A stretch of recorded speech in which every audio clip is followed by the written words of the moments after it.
ดู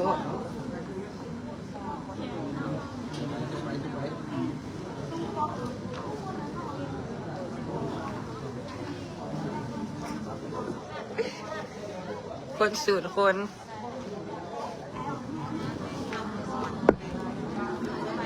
สบายดีเนาะอันนี้แมน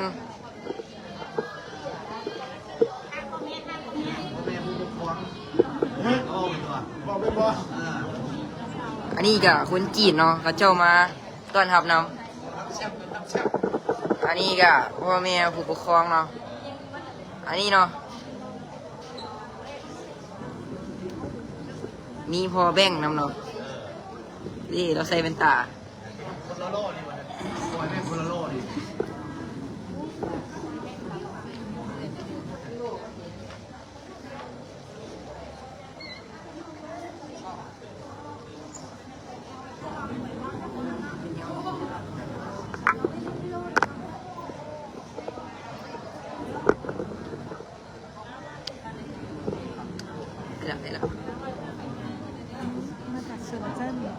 อันนี้แมนมาจากเซินเจิ้น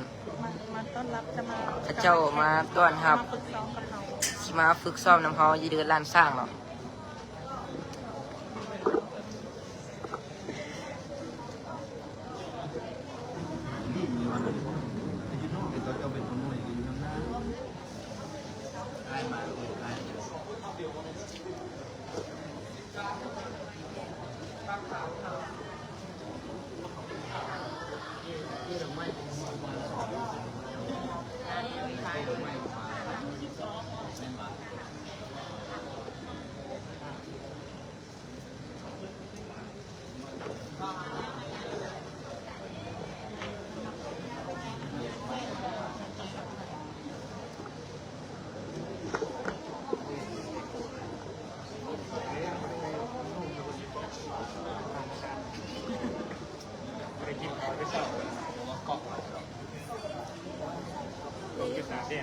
ลูกไปโตเลยเลมโบ้ดิเลมโบ้ไปโตเลยโตกับยูสิบเลยหมดแล้ว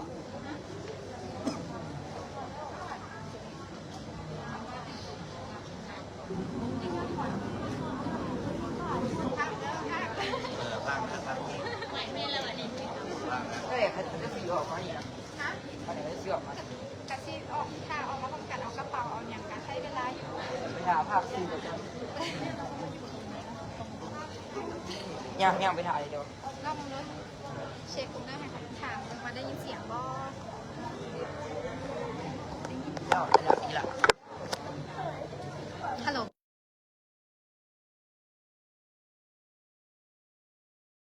ฮัลโหลนี่ละสบายดี63 คนเนาะที่เข้ามาชม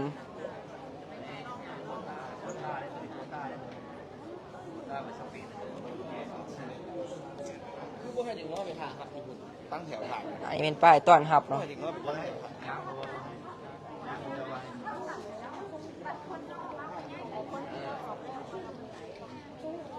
พูดได้งามบนลุก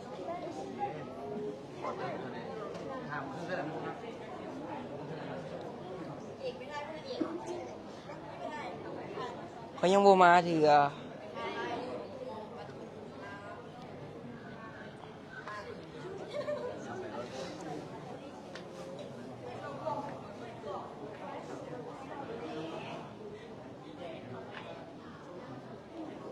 FC เงียงเนาะโอ้ขอบใจทานต้นจักริดโคตรของ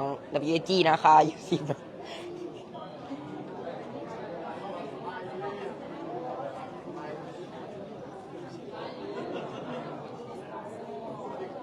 ตอนนี้เขากระถานักกีฬาออกมาเนาะ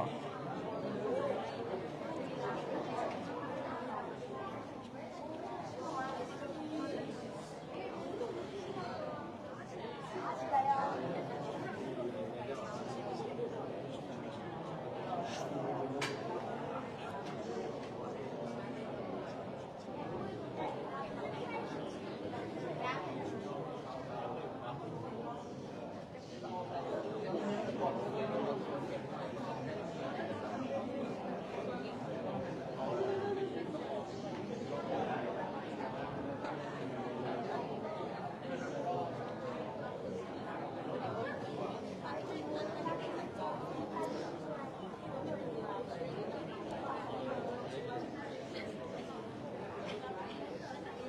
จำ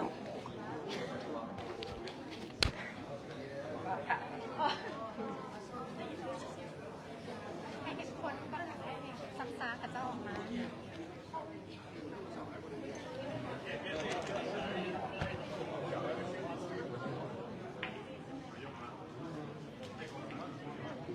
ทางหน้าแมนน้องๆนักกีฬาจากเซินเจิ้นมาเจ้ามาถ่าต้อนรับนักกีฬาของพวกเฮาเนาะเพื่อนฮักก็เดินทางมาฮอดมื้อเช้านี่คือกันนะเจ้าเพื่อที่จะมาแลกเปลี่ยนกับ WG นะคะของพวกเฮาต่อไปจะแม่นให้โค้ชเปิ้ลเพื่อนเป็นผู้ภาคเนาะเจ้าฮะมาเร็วของเฮโค้ชเปิ้ลมาแล้วเด้ออย่างเงี้ยเดี๋ยวเซินเจิ้นเดี๋ยวอ่านเดี๋ยวเปิดให้เซินเจิ้นมาจากเซินเจิ้นกับทีมมาเลยทีมเซินเจิ้น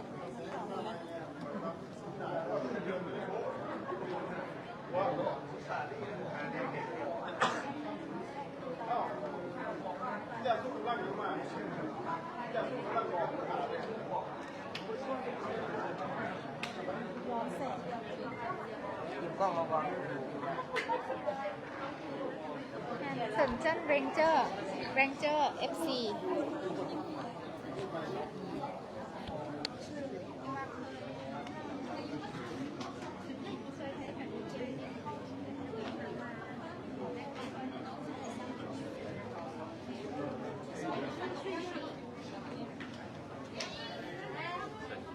เซินเจิ้นเรนเจอร์ FC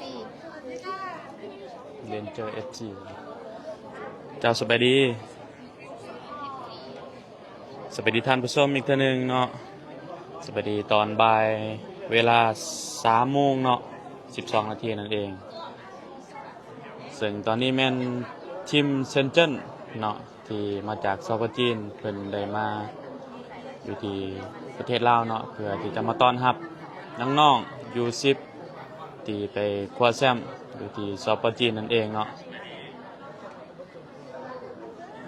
ซึ่งทีมเซนเจิ้นนี่เพิ่นจะมาแลกเปลี่ยนบทเรียนกับสโมสรเฮานั่นเองเนาะซึ่งจะใช้เวลาอยู่ที่1 อาทิตย์นั่นเอง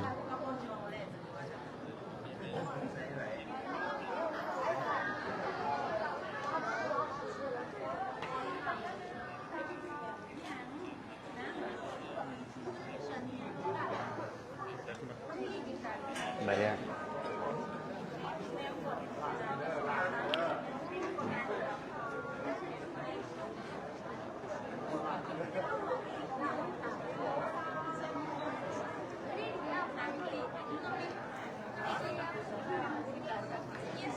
สบายดีอีกเทื่อนึงเนาะท่านผู้ชมที่เขามารับชมรับเชียร์85 คนเนาะขอให้กดไลค์กดแชร์ออกไปเจ้าเพื่อเป็นกำลังใจให้น้องๆ WAG นาของพวกเราที่เดินทางมาแต่ประเทศจีนนั่นเองหรือว่าซอปจีนเนาะเจ้าซึ่งได้แชมป์ในรายการ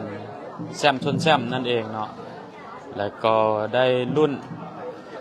ได้รับสิทธิ์เนาะบ่แม่นรุ่นต้องขอโทษขออภัยเจ้าซึ่งได้โควต้าไปแข่งขันอยู่ที่ประเทศสเปนในต้นเดือน6นี้เองเนาะซึ่งเป็นรายการใหญ่ของประเทศสเปนนั่นเอง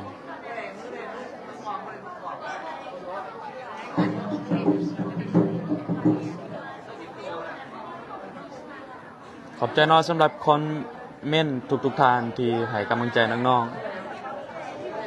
ๆซึ่งผู้ใดที่เข้ามาครับส้มแล้วขอให้กดไลค์กดแชร์ออกไปด้วยเจ้าเพื่อเป็นกำลังใจให้น้องๆทีมนาคาของพวกเฮาเนาะที่จะเดินทางมาฮอดประเทศลาวเป็นที่เรียบร้อยแล้วเนาะซึ่งตอนนี้แม่นกำลังรอถ่ายังออกมาจากด้านในนั่นเองเนาะ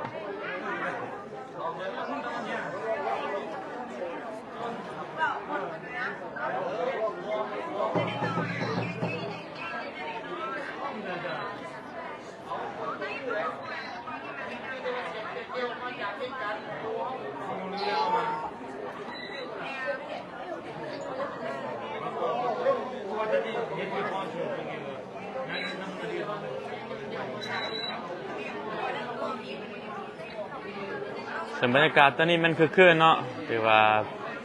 เป็นแฟนหรือว่า FC ของทีม WAG นั่นเอง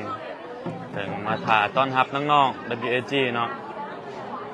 อยู่10จะเป็นพ่อแม่ผู้ปกครองเนาะที่มาถ่ายต้อนรับน้องๆนั่นเอง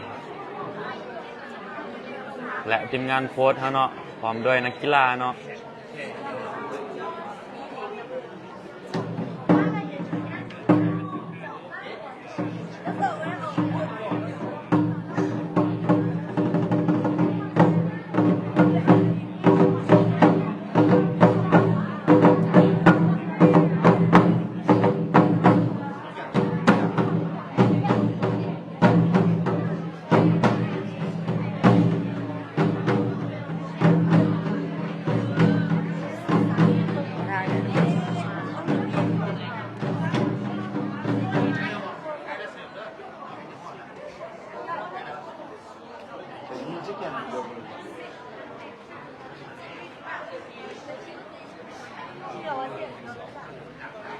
จ้าเนาะถือว่าตอนนี้แม่นน้องๆได้เดินทางมาฮอดสนามบินเนาะวัดไตนั่นเอง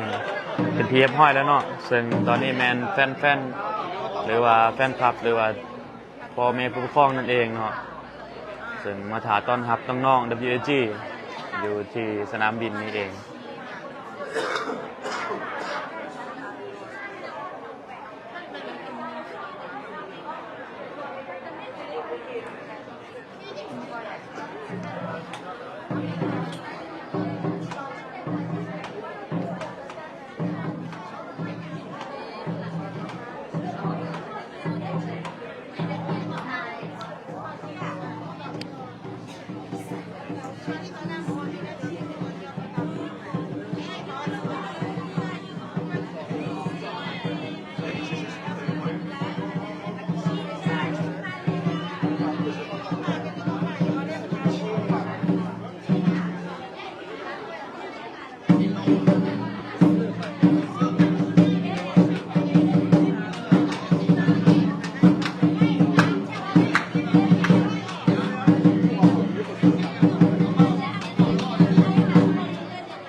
สำหรับตอนนี้แม่น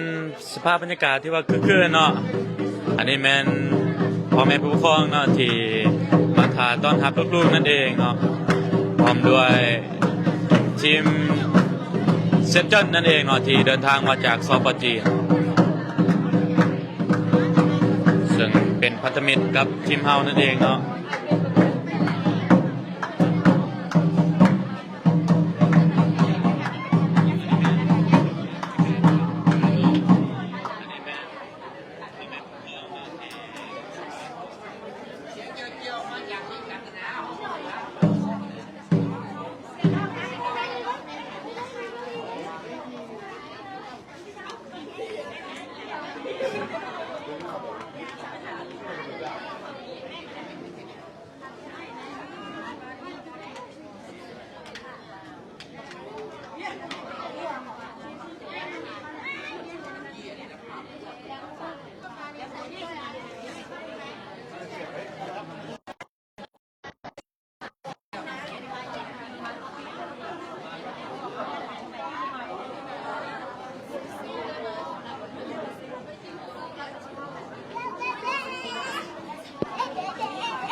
จากนอสุรคำทานตีถามมาว่าIR22ได้มาครับบ่IR22ก็ได้มาครับเช่นเดียวกันเนาะพร้อมทั้งU13นั่นเองเนาะ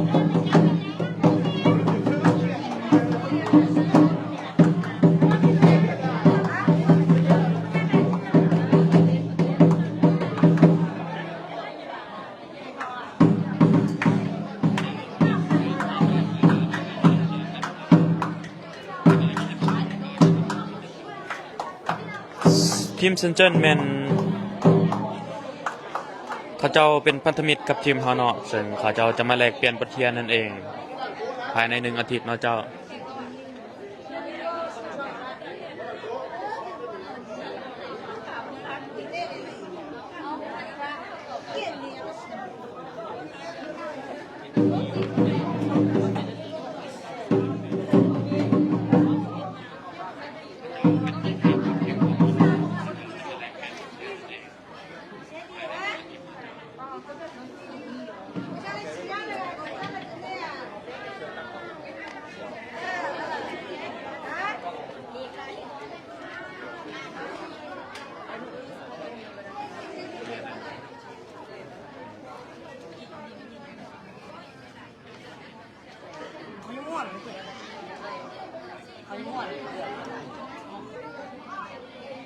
ผมมือกล้องนี่ว่าจะกินแมวเป็นคนกินได้ถึงแม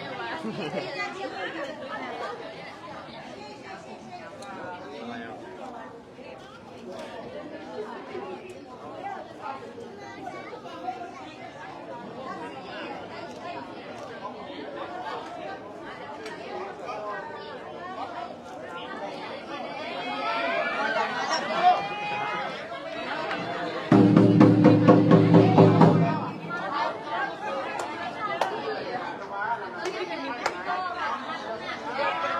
สวัสดีเนาะตอนนี้เขาจะได้ง่ายบอลเนาะเพื่อที่จะมาถาต้อนรับนั่นเองเนาะ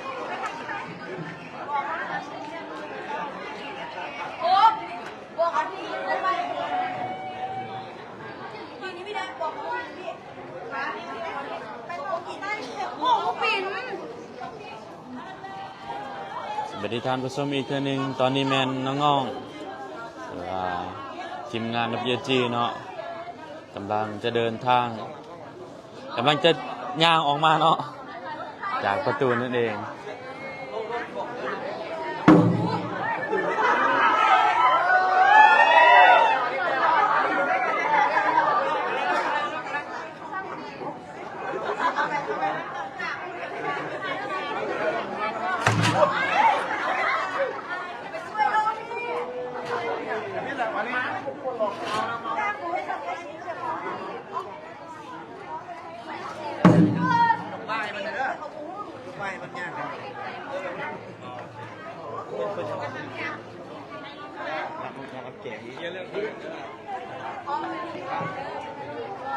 ก็มีแต่อะไรเนี่ยจงบ้างมาเลยเด้อจงบ้างมาเลยเด้อว่าต้องมาอยู่ผิดอยู่น้ำกล่องอยู่นะที่มันเวลาย่างมากก็ต้องย่างไปผิดด้วย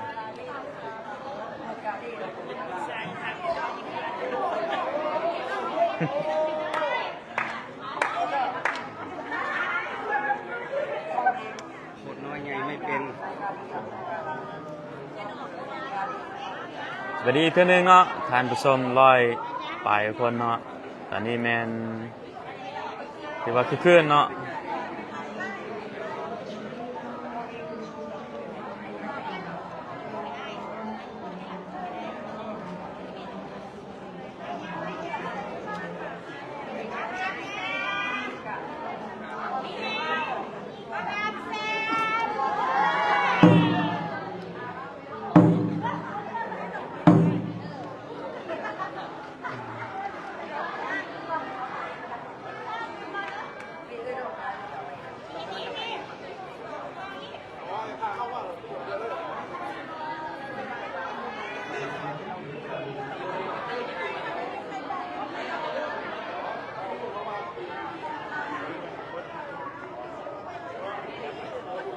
เป็นพ่อแม่ผู้ปกครองเนาะที่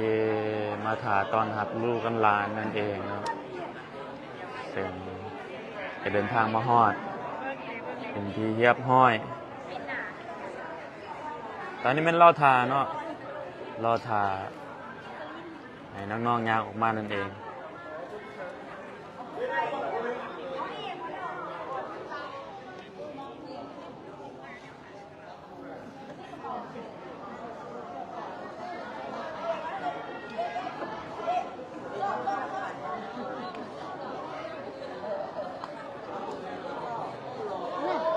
มีนักข่าวมาพร้อมเนาะ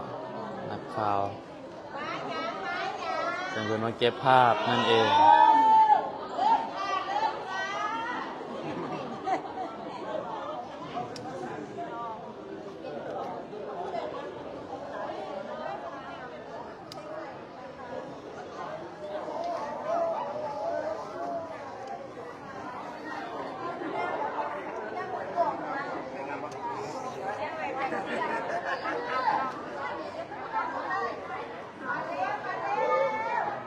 ขอบใจน้องสำหรับคนเม่นที่ให้กำลังใจน้องๆและขอบใจสำหรับวินนิ่งว่ะที่เป็นคอมเมนต์ตลอดอันนี้แม่นแฟนคลับตัวยงบ่เจ้าหรือว่ามาตอนรับนำกันเด้อ นี่ยังตัว ขาพวกนี้ชิดใช่ขนาดชิดใช่ใช่เลย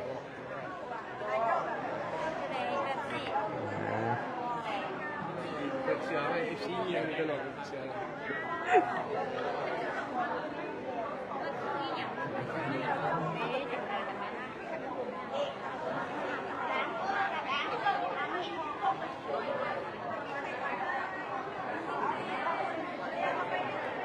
ขอบใจเด้อสำหรับทุกคอมเมนต์เนาะที่ให้กำลังใจน้องๆ WG นาคาเฮา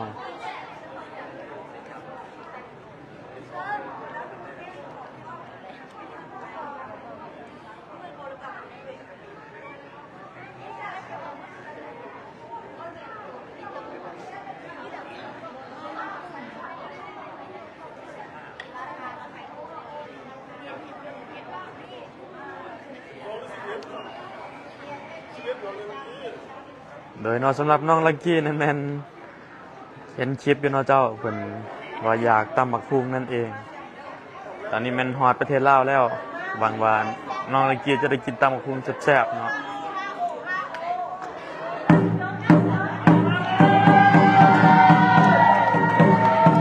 แล้วเนาะตอนนี้แม่นงานประธานเวียงไส้เนาะนำหน้าออกมาแล้วนั่นเองเนาะประธานสโมสรเอจีนะคะ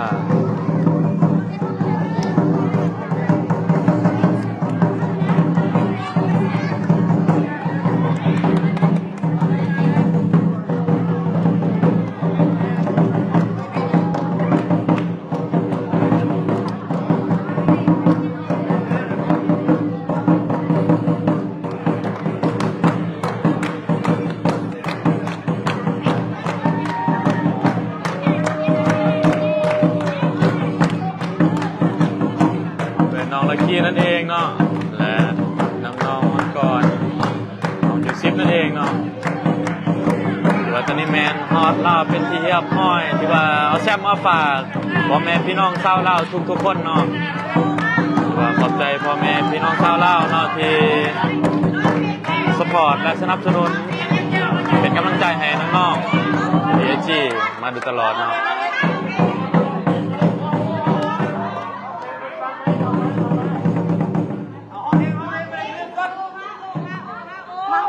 ก่อนห้องไงมันก่อน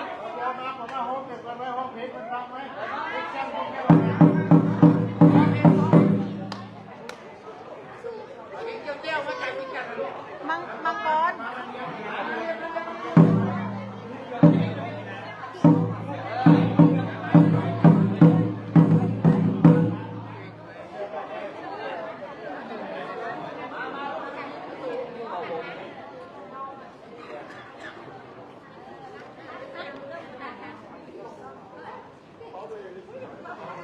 สำหรับน้องอนุชักแมนยู12นะเจ้า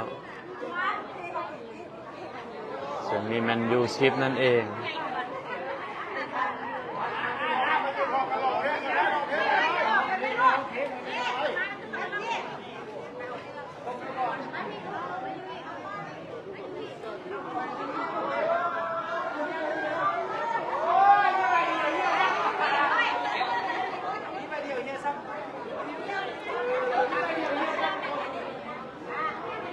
มันจะขาดคือเนาะเจ้าว่าเป็นสิ่งที่ภาคภูมิใจหลายเพราะว่าพ่อแม่ผู้ปกครองเนาะได้มาตอนรับน้องๆ WG นะคะเฮาเป็นได้แชมป์คว้าแชมป์มาแต่ประเทศจีนนั่นเองซึ่งเป็นรายการแชมป์ชนแชมป์เนาะที่ว่าเป็นแชมป์แล้วได้โควต้าไปแข่งอยู่ที่ประเทศสเปนในต้นเดือนธันวาคมนั่นเองเนาะ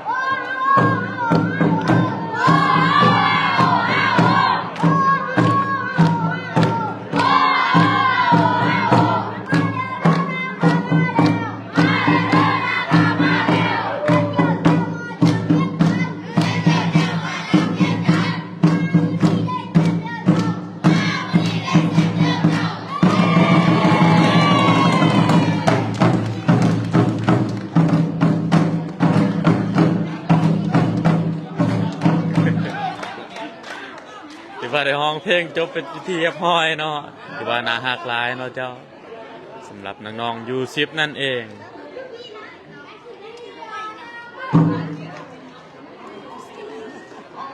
ตอนนี้แมนเจ้าห้องเพลงวิอานาคาเนาะ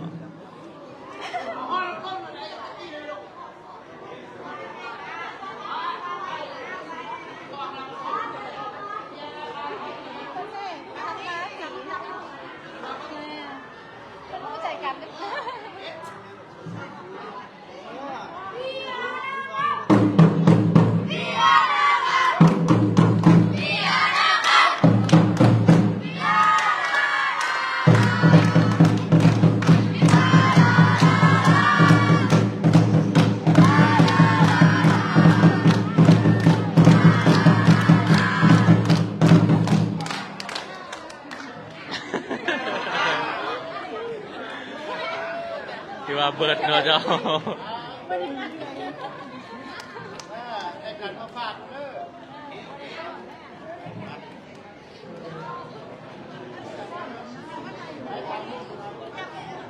นาะนี่คือทานเวียงไซวิรกุลเนาะที่เป็นผู้นำพาน้องๆนักเรียนจีนะคะไปแข่งขันซึ่งได้แชมป์ในรายการแชมป์ชนแชมป์นั่นเองเนาะ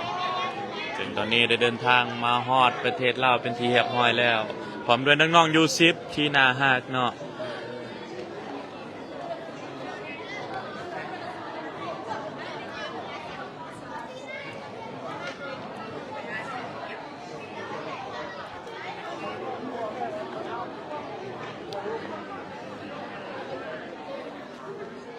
ตอนนี้เนาะจะได้มาถ่ายรูปเนาะ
ไปทำบุญเข้าไปวะนุ้ย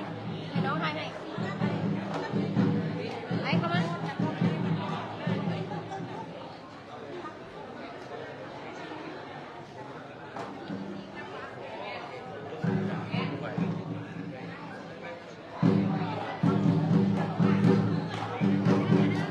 เนาะตอนนี้แมนจะได้ถ่ายรูปเนาะดึงมันตุ้งนายดึงมันตุ้งนายดึงป้ายป้ายแรกตุ้งโอเค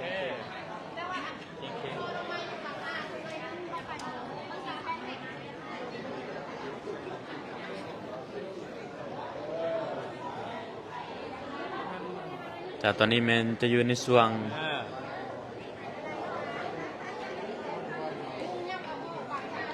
ถ่ายรูปเนาะแล้วจะสัมภาษณ์นั่นเองเราจะ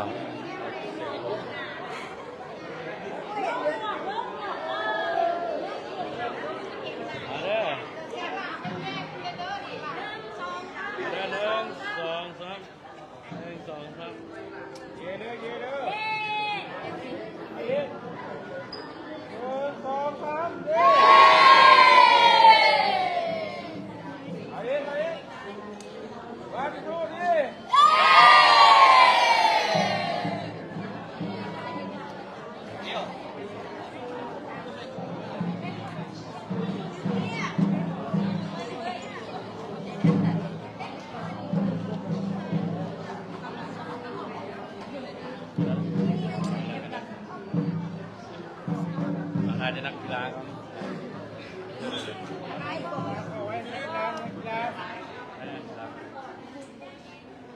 มาเลย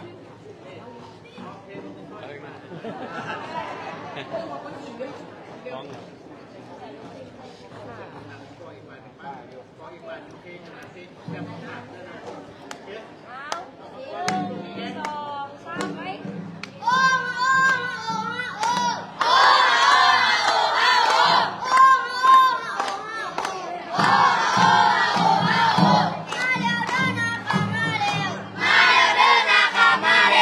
ียงเจ้าเจ้ามาจากเวียงจันทร์เสียงเจ้าเจ้ามาจากเวียงจันทร์มามื้อนี้ได้แซมแล้วเจ้ามามื้อนี้ได้แซมแล้วเจ้า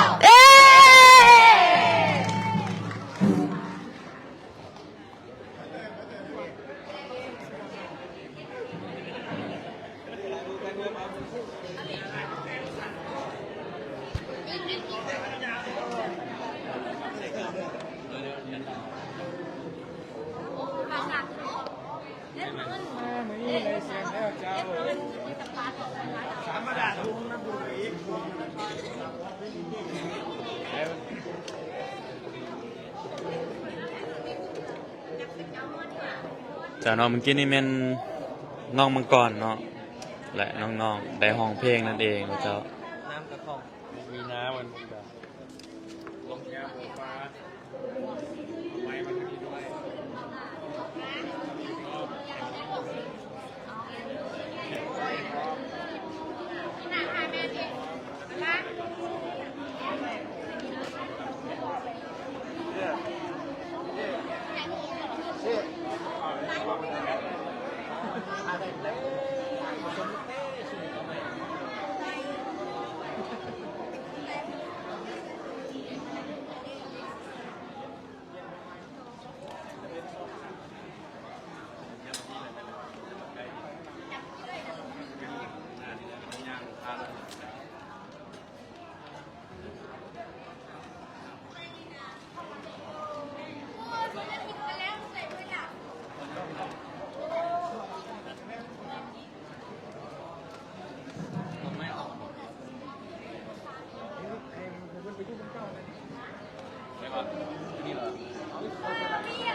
เสียงอะไรหรอ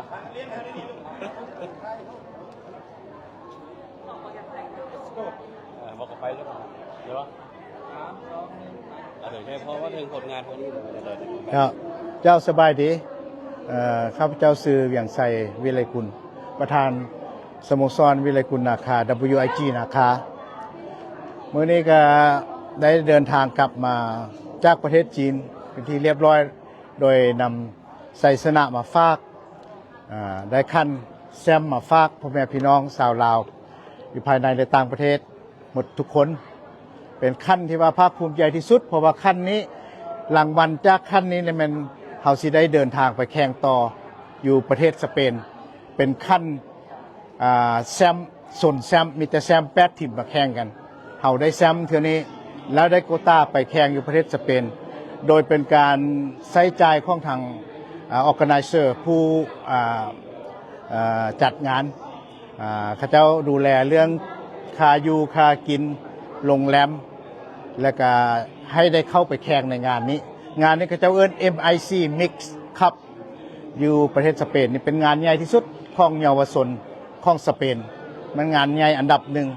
เป็นงานเยาวชนตัวนี้ดังนั้นเฮาไปแข่งอยู่เซี่ยงไฮ้ก่อนเนาะเฮาเอาไป2รุ่นอยู่10กับอยู่12ก็ผิดพลาดไปน้อยนึงก็หลังจากนั้นเฮาได้นำพาลูกหลานนี่ไปแข่งต่อเพราะว่าจะอิดเมื่อยปานได้ก็อย่าเพราะทัวร์นาเมนต์นี้เป็นทัวร์นาเมนต์สำคัญและก็ท้าทายที่สุดเพราะว่าบุญให้จะได้เข้าไปง่ายๆดังนั้นข้าพเจ้าตัดสินใจบันทึกเทศกาลกุดจีนเข้าปียนต์ก็เต็ม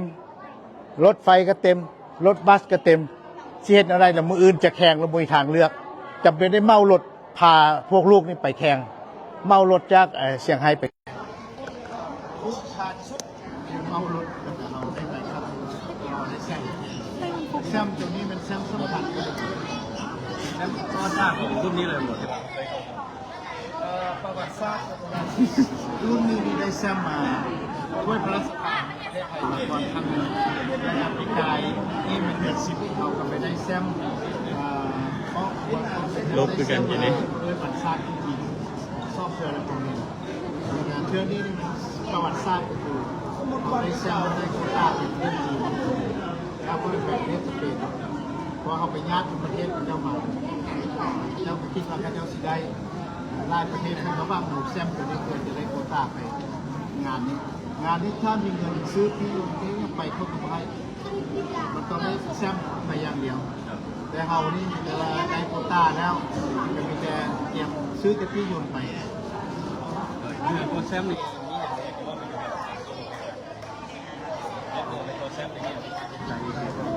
นอกเมื่อจากแซมนี่มันพัฒนาเล็กน้อยรุ่นนี้มันรุ่นซื้อทอดรุ่นน้อยของเรามีรุ่น10 12 14รุ่นนี้เป็นรุ่นซื้อทอดในกระบอกเห็ดที่ข้างแล้วพัฒนาส่งกับเขาได้ฝึกสอนเข้ามาแต่น้อยพี่อยากจะฝากเลยเป็นแฟนบาสสาวติดตามมาร่วมกันพ่อครอบครัวกองสมกองเชียร์พี่น้องชาวลาวที่ติดตามสำคัญก็คือทำการนำตัวประเด็นที่บริบาลกระทรวงข่าวแสกทรงให้กำลังใจตลอดการนำทิศทางเชียร์ส่งกำลังใจเชียร์และแกรู้ว่างานกันข้องเข้าใจคือดูแบบที่เป็นมั่วเป็นใหญ่ลูกบ้าน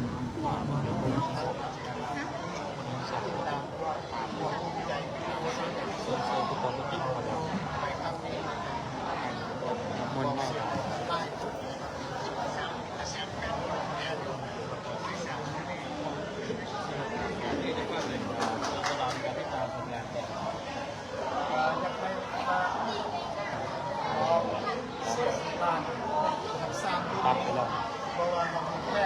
ไม่พอเดือนซีได้เดือนซีเมนดูสิเอ็ดเอาทุกเซิร์นไปแข่งอยู่บาร์เซโลนาเลยในเขาพักเซิร์นเรียบร้อยแล้วท้ายเดือนนี้เขาก็จะได้เดินทางไปเป็นรุ่นยูสิเอ็ดเพื่อปี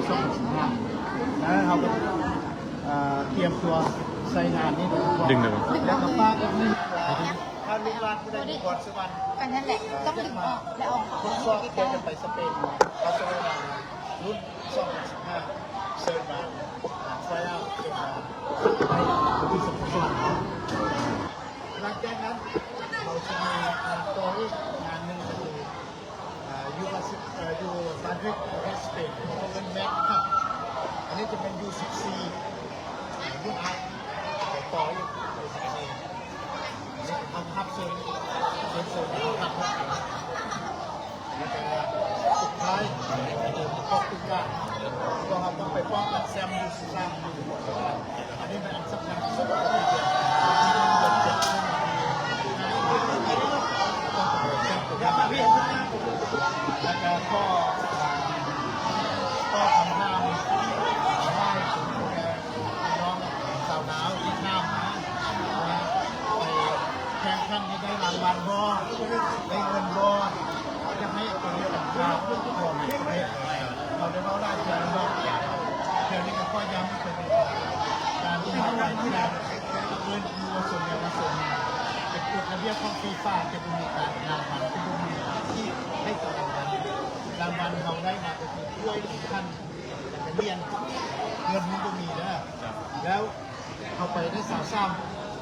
สาวซี่แบบนี้แล้วนะแซมนี่แหละก็บุมีเงินนะจะให้เข้าใจตรงนั้นแหละพอได้รางวัลพอได้เป็นเงินเขานี่เป็นคนเชื่อสละคนเราไปข้ามจะให้ข้ามมาด้วยนะไปมุ่งวัตถุได้เที่ยวใจไปนั่นเองไปข้ามมันมีรางวัลในตรงนี้งั้นเราเป็นผู้เดียวที่ว่าจัดสรรหาลูกหาล่างของพวกทุกคนทั้งที่เลยเครื่องล้อแก๊สเสื้อผ้าเครื่องมือเป็นสปอนเซอร์คือการโชว์เป็นจำนวนให้ล็อกนั้นมันตั้งแต่งานดูการปิดที่เนี่ยเขาผู้เดียวใส่ใจนะครับก็ให้ประธานให้หักดูการใส่ใจนะครับช่วยปีหนึ่งมีการได้กันว่า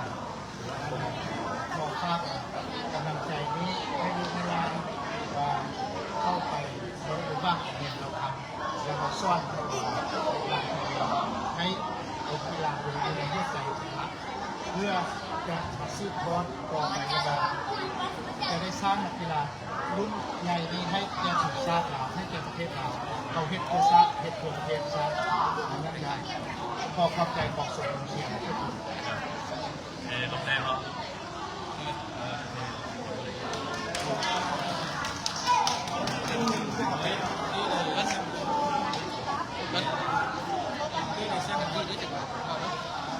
ตะกี้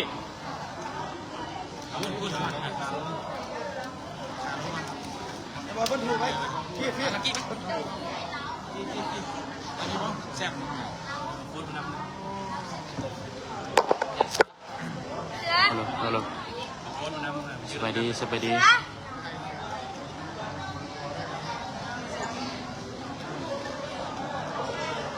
ฮัลโหลฮัลโหล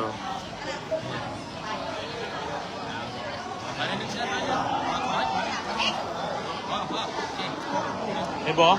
เฮ้ยบอเฮ้ยบอ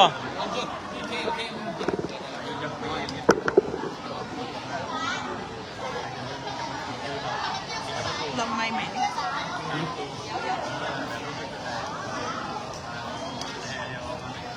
ฮัลโหลเจ้าสบายดีบ่ได้ยินอีกมันบอกออกเลยเวลาบอกมือถือ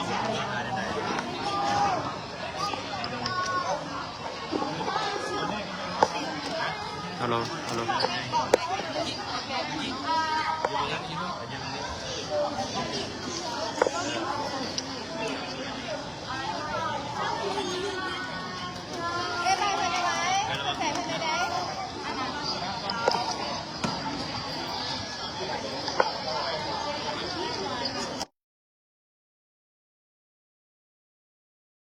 ฮัลโหล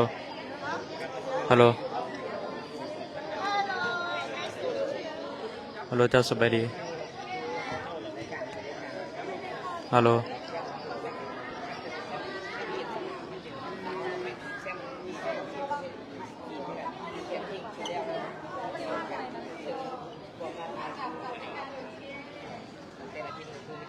ที่ว่าเขาเจ้าเป็นแซมมาทั้งเบิดเนาะ คือว่าผลงานเขาดีบ่ตามคันหมายที่เขาเข้ามา ก็ตามคาดหมายก็ที่ว่าเด็กน้อยเขาเฮ็ดได้ผลงานพอดีพอสมควรเนาะเพราะว่าเด็กน้อยเขาก็หนึ่งเขาก็ชุดนี้เขาก็เตรียมทีมโดนเติบเจ้าเพื่อไปแข่งในรายการนี้แล้วสองแล้วก็เขาก็เริ่มเตะออฟไซด์เนาะเพราะว่ามันเตะสนาม8คนแต่ว่ามีเล่นมีออฟไซด์มันยากๆหน่อยนึงสำหรับเด็กน้อยจ้ะ สำหรับทีมเด็กน้อยนี่ครับคิดว่าจัดระเบียบได้ดีหรือเปล่าสำหรับการแข่งขัน สำหรับเด็กน้อยก็ได้ดีในจุดหนึ่งแต่มันก็ยังมีข้อผิดพลาดหลายเนาะฉะนั้นเขาก็ต้องกลับเอาตัวนี้ไปแก้ไขแล้วก็ไปปรับปรุงเพื่อนำไปใช้เพื่อจะไปแข่งขันอยู่ที่ประเทศสเปนเนาะฉะนั้นเขาก็คือฮู้แหละยุโรปมันบ่คือกับเอเชียเนาะเพราะว่ายุโรปเขาเห็นมาละไปสเปน3 ครั้งละว่าเขาเจ้าเก่งทำไหนเนาะเขาต้องฝึกซ้อมให้มันหนักจ้ะ โดยจุดใดอยากจะเพิ่มเติมในการพัฒนาเพื่อจะไปโตในประเทศสเปน ฉะนั้นถ้าเขาจะไปแข่งกับเด็กน้อยยุโรปเนาะฉะนั้นเขาต้อง1เคลื่อนที่ให้หลายขึ้นเนาะ2ต้องพยายามคล้องบานให้ได้แล้วก็กล้าลิ้นเนาะต้องมีสมาธิเนาะเพราะว่าเขาเจ้าจะเลี้ยงบานดีหลายเด็กน้อยกันทางยุโรปเนาะฉะนั้นเขาต้องมีสมาธิแล้วก็โฟกัสกับเกมเนาะจ้ะ มีถามว่าฝากส่งเป็นบ้าน เจ้าและข้าพเจ้าขอฝากถึงแฟนบ้านเนาะก็คือกองชมกองเชียร์เนาะอยากขอบใจเนี่ยพ่อแม่ผู้ปกครองนึงนะแล้วก็กองชมกองเชียร์ที่ว่าติดตามเนี่ยให้กำลังใจน้องๆอยู่ทางบ้านเนาะก็คือทรงแหงใจแหงเชียร์ทางผ่านไล่สดเนาะถึงข้าพเจ้าก็เห็นถึงของชมกองเชียร์หรือว่าพี่น้องทางฝั่งลาวเฮาเนาะหรือว่าอยู่ต่างประเทศอย่างก็ตามที่ว่าเชียร์เนาะข้าพเจ้าต้องขอบใจเนาะถ้าบ่มีข้าเจ้าเด็กน้อยก็คือสิบ่มีกำลังใจในการเตะเนาะเจ้าขอบใจ ยืนกันก่อนเอาหลานมาหนึ่งเอาปะเอาปะโอเค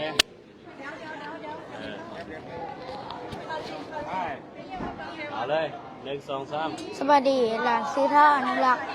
วิไลกุลซื้อลินซื้อท้าลักกี ไปลิ้นเท่านี้เขาเตะอยู่ตำแหน่งเลย อีเตเทือนี้อยู่ตำแหน่งกองหน้า ยิงได้จังประตูดิ ยิงได้3 ประตู 3 ประตูดีใจบอยิงได้นี่ ดีใจได้ เป็นอะไรไปแข่งอยู่ต่างประเทศรู้สึกยังไง ดีใจแล้วก็ได้ไปเทือที่2 มีประสบการณ์แล้วก็ได้แชมป์มาฝากประเทศลาว มีอย่างจะฝากถึงผู้ที่ร่วมชมร่วมเชียร์หลานแน่ ฝากทรงฝากเชียร์ในเด้อกองเชียร์ แจกกันเจ้าเนี่ย เข้าใจ แฟนบ้านด้วย เข้าใจแฟนบ้าน เชียร์อยู่บ้าน ที่ ที่ติดตามเชียร์ดิ ที่ติดตามเชียร์ พวกหลาน พวกหลาน ขอเข้าใจ โอเคแล้วใจไทย โอเคอ่ะมาห้องมันอีกสิคะ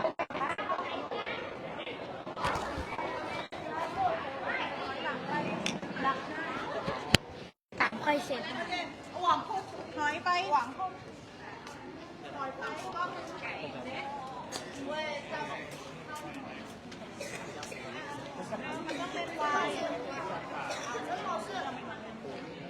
ลักกี้อยู่ตรงกลาง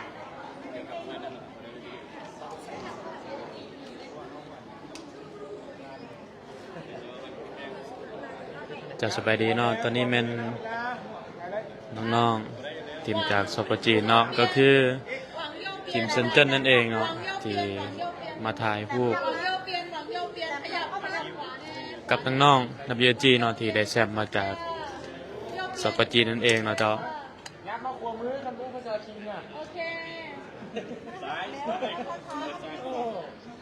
เอาดึงป้ายตรงลง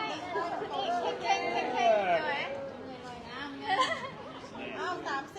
ยิ้ม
แต่เนาะนี่แม่น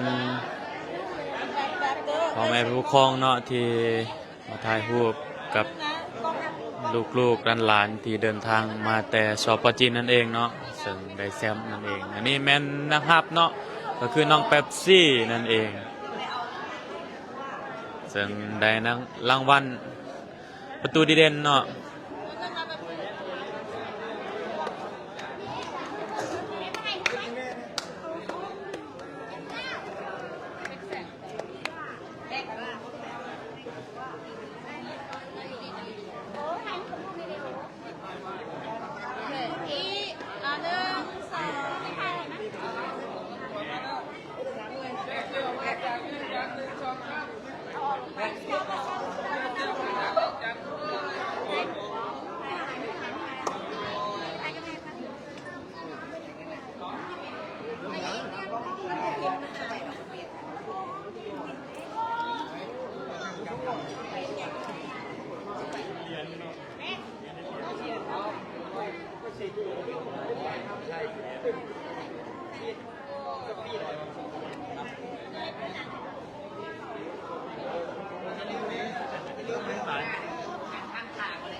เจ้าเนาะสำหรับ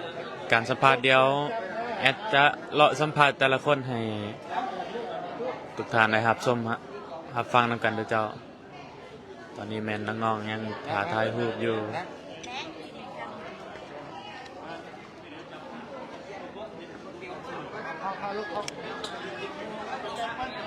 โดย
เมื่อกินข้าวซุ่มกันเอาเอาเลยดังๆเนอะ1 2 3 โอ้ฮาโอฮาโอโอ้ฮาโอฮาโอมาแล้วเด้อนะคะมาแล้วเสียงเจ้าเจ้ามาจากเวียงจันทน์มามื้อนี้ได้แซมแล้วเจ้าเอ๊ สุดยอด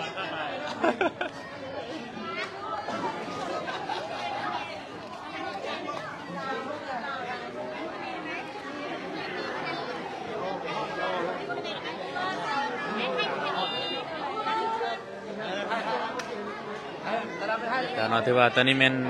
จบลงไปแล้วเนาะเป็นการถ่ายรูปร่วมระหว่างโค้ชพร้อมด้วยนักกีฬานั่นเองเนาะ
จากนั้นตอนนี้แมนจะได้เดินทางกลับไปที่สโมสรนั่นเองเนาะ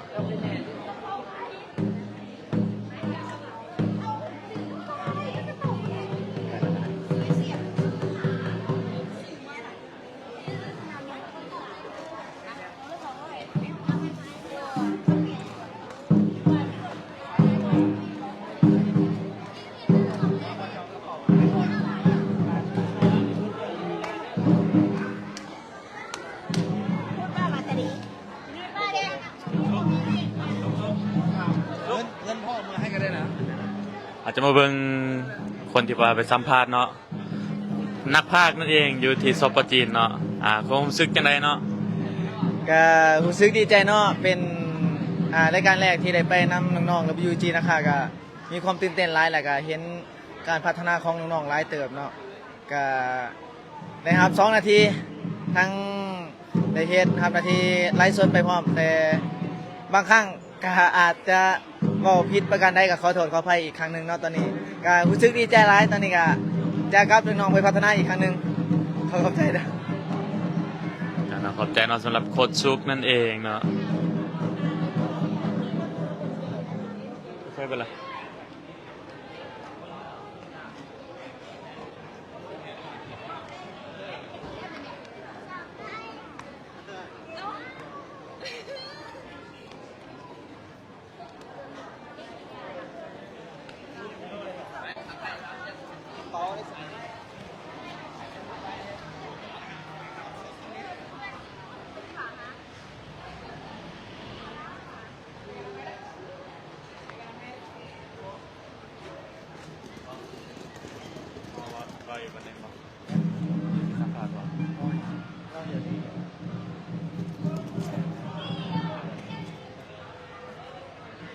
เจ้าเนาะ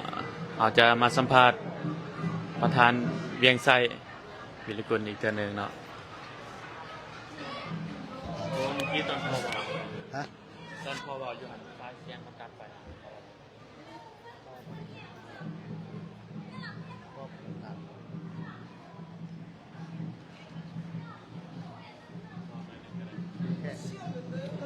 สบายดีเปิดกันไปเอาใส่คัดเอาละ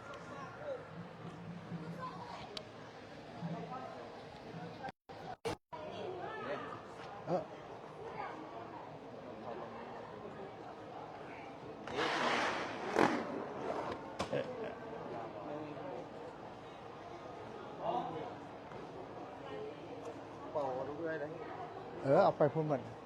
เอาไปรถ เดี๋ยวเลยวะ ฮะ เลยวะ มันคือมันที่เอาใส่ในไว้ก็ได้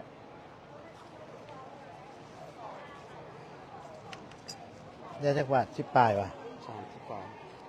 30 บาทเท่านี้ ครับบาทติดอีกหน่อยนึงฮอต30 บาท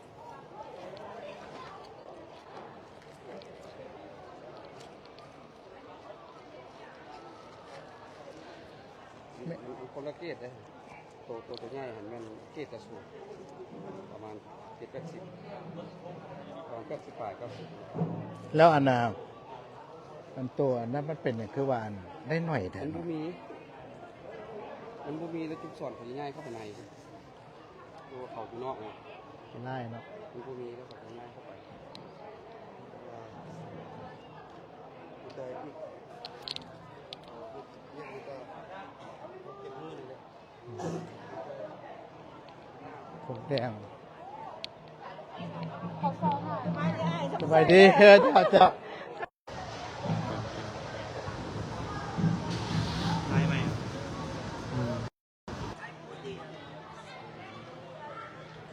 ฮัลโหลฮัลโหล